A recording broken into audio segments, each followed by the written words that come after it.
పూర్తి వివరాలకు చదవండి రేపటి అక్షర శిల్పం దినపత్రికలో.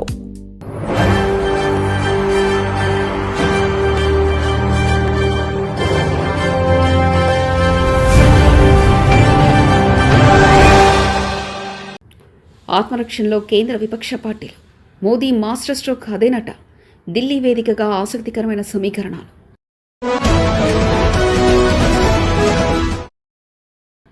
పార్లమెంట్ సాక్షిగా విపక్ష కూటమికి ఊహించని రాజకీయ షాక్. కూటమిలో చిచ్చుపెట్టిన అగ్రనేతల భేటీ. దేశ రాజధాని ఢిల్లీ వేదికగా జాతీయ రాజకీయం అత్యంత వేగంగా మారుతుంది. జాతీయ స్థాయి ప్రవేశ పరీక్షల వివాదం చుట్టూ తిరుగుతున్న రాజకీయ వాతావరణం, పార్లమెంటు లోపల వెలుపల సాగుతున్న నిరసనల నడుమ ఒక అపూర్వమైన భేటీ దేశవ్యాప్తంగా తీవ్ర సంచలనం రేపుతుంది. ఒకవైపు కేంద్ర విద్యాశాఖ మంత్రి రాజీనామా డిమాండ్ చేస్తూ ప్రధాన ప్రతిపక్షమైన కాంగ్రెస్ పార్టీ దాని భాగస్వామ్య పక్షాలు ఆందోళనను ఉధృతం చేస్తున్న తరుణంలోనే ప్రధాని నరేంద్ర మోదీ వ్యూహాత్మకంగా వేసిన ఒక అడుగు విపక్ష కూటమి పునాదులను కదిలించేలా మారిందని రాజకీయ విశ్లేషకులు భావిస్తున్నారు. ఈ పరిణామాలు రాబోయే రోజుల్లో కేంద్ర ప్రభుత్వ మనుగడకు, విపక్షాల ఐక్యతకు ఒక పెద్ద పరీక్షగా మారనున్నాయి.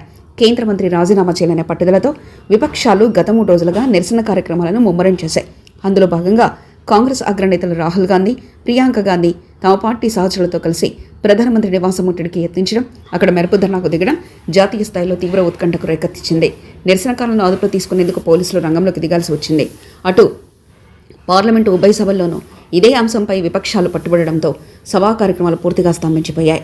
వివాదాస్పద అంశంపై కేంద్ర ప్రభుత్వం చర్చకు అధికార ప్రకటన సిద్ధమని ప్రకటించినప్పటికీ బాధ్యులైన మంత్రి పదవి నుంచి తప్పుకున్న తర్వాత చర్చ జరగాలంటూ కాంగ్రెస్ తన పట్టును మరింత బిగించింది.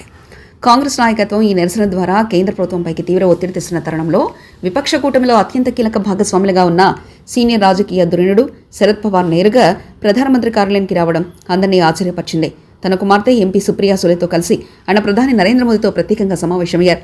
ప్రధాని నివాసం వద్ద కాంగ్రెస్ నేతలు ధర్నా చేస్తున్న సమయంలోనే ఆ పార్టీకి అత్యంత సన్నిహితుడైన శరద్ పవార్ ఇలా అధికార పక్ష పెద్దలతో భేటీ కావడం రాజకీయ వర్గాల్లో ఒక పెద్ద మాస్టర్ స్ట్రోక్గా అభివర్ణించబడుతుంది. ఈ భేటీకి ప్రధాని స్వయంగా స్వాగతం పలికి లోపలికి వెళ్లడం ఆ ఇద్దరు నేతల మధ్య ఉన్న సాన్నిహిత్యాన్ని మరియు దీని వెనుక ఉన్న రాజకీయ ప్రాధాన్యతను స్పష్టం చేస్తుంది.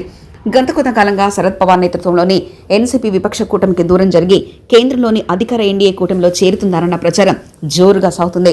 ఈ పరిణామంలో భాగంగా సుప్రియా సులేకు కేంద్ర మంత్రివర్గంలో చోటు కల్పించే అవకాశాలున్నట్లు రాజకీయ వర్గాల ద్వారా తెలుస్తుంది.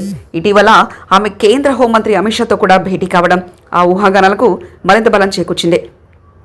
రాబోయే డీలిమిటేషన్ బిల్లు, మహిళా రిజర్వేషన్ బిల్లుపై తాము సానుకూలంగా ఉన్నామని, బిల్లులో పూర్తి వివరాలు చూసిన తర్వాత అధికారికంగా మద్దతు నిర్ణయం ప్రకటిస్తామని ఆమె ఇచ్చిన సంకేతాలు కూటమి మార్పుకు దాదాపు పునాది పడినట్లేనని సూచిస్తున్నారు.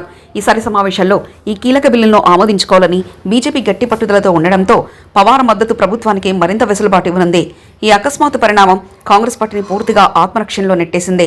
ఒకవైపు తాము నిరసనతో ప్రభుత్వాన్ని కార్నర్ చేయాలని చూస్తుంటే తమ కూటమిలోని ప్రధాన పక్షమే అధికార పక్షంతో చేతులు కలపడం జీర్ణించుకున్న విషయంగా మారింది.